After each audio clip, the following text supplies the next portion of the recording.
Hey, Shalom. I'd like to start out by giving all glory, praise, and honor to Yahweh, Bahasham, Yahweh Shai, Bahasham, Rakak Wadash. Double honors to the elders and apostles of the Great Millstone, and Shalom to the elect of Israel. So, what you just saw on your screen are the protests that are going on in Greece. Started yesterday. It's all from a train wreck that occurred back in 2023, and they're not getting answers to what the problem was, and so they're protesting. And I pulled up an article about it. It's from the BBC News. It says Greeks hold mass protest demanding justice after train tragedy. And at this point, they're actually saying that this is their largest protest ever in their history. And they actually have a history of protesting. So we always think of the French as protesting very easily, but supposedly the Greeks do as well. But it says Greeks have held their largest protest in years and took part in a general strike to mark the second anniversary of a rail disaster that left 57 dead and dozens more injured. In the center of Athens alone, the crowd was put at hundreds of thousands, Slovakia, and big numbers were seen in Thessaloniki, which is in the scriptures, Larissa, and Ioannina, as well as many other cities. For those of us who had children on the train, a part of our soul remained there and will never return, said Maria Stianu, the head of the Tempe Victims Association, whose daughter, Martha, was among those killed in the tragedy. An inquiry concluded on Thursday that the accident was caused by human error, poor maintenance, and inadequate staffing. By early afternoon, a group of hooded men began to throw rocks and petrol bombs at police, marring the emotional atmosphere close to Parliament.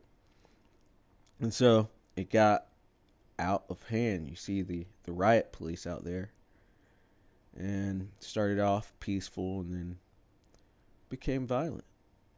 But this is all a symptom of the wicked ruling in this earth, because they do everything backwards. They don't do it like it's supposed to be, because they're not righteous.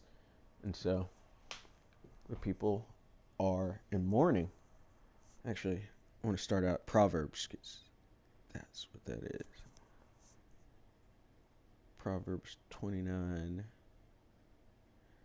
and 2. When the righteous are in authority, the people rejoice. But when the wicked beareth rule, the people mourn. And the wicked being the Edomites, who are self-proclaimed white people, including the small hatters.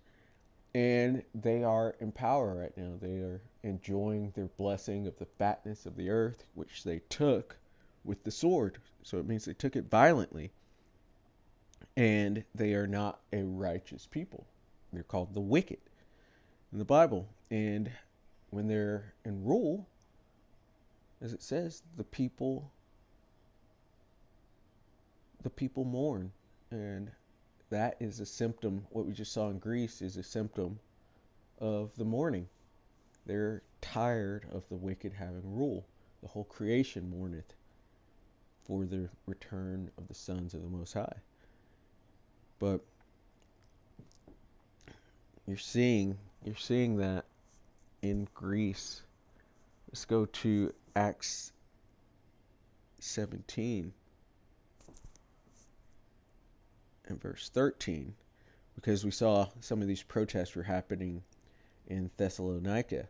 It's Acts 17 and 13. But when the Jews of Thessalonica had knowledge that the word of the Most High was preached of Paul at Berea, and remember the Bereans were more noble than the others of Thessalonica, and they actually searched through the scriptures to see that what Paul was saying was true. And it says, they came thither also, and this is talking about the other Jews at Thessalonica. And it says, they came thither also and stirred up the people. And we just saw the people being stirred up in the form of these protests that were happening, or riots at this point, because it's not a peaceful protest. They're committing violent acts. They're throwing fire over there. And we're going to end this at 2nd Esdras, chapter 9. We're going to start off at verse 1. 2nd Esdras 9:1. He answered me then and said, measure thou the time diligently in itself.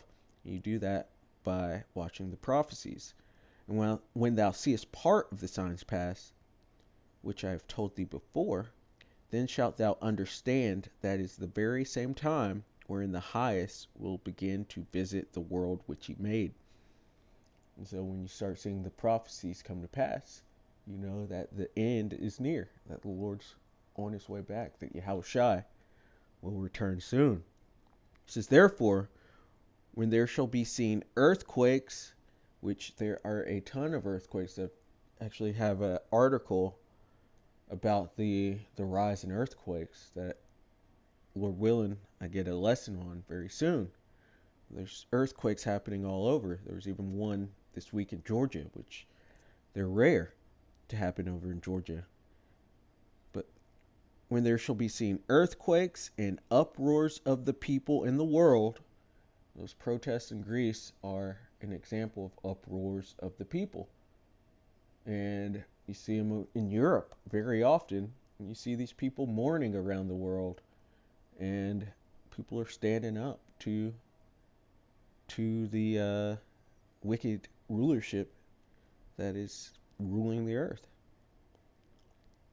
But that is a sign. That is a sign that's coming to pass, which lets us know that Yahushua will return soon. It says, then shalt thou well understand that the Most High spake of those things from the days that were before thee, even from the beginning. For like as all that is made in the world hath a beginning and an end, and the end is manifest. You can see that we don't have 1,000 years left here. We are coming into the end. World War III, there's kicking up dust about World War III, and that's going to begin soon. You also see the Euphrates draining, becoming dry, which shows that will happen soon. You see the economy stinking and this inflation.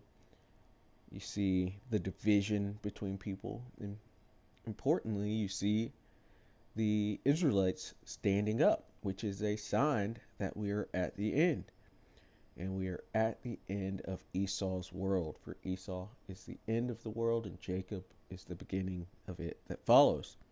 And so, I wanted to look into that real quick. And Lord willing, that was edifying. I'd like to give all glory, praise, and honor to Yahweh, Bahasham, Yahushai, Bahasham, Rakak, Wadash.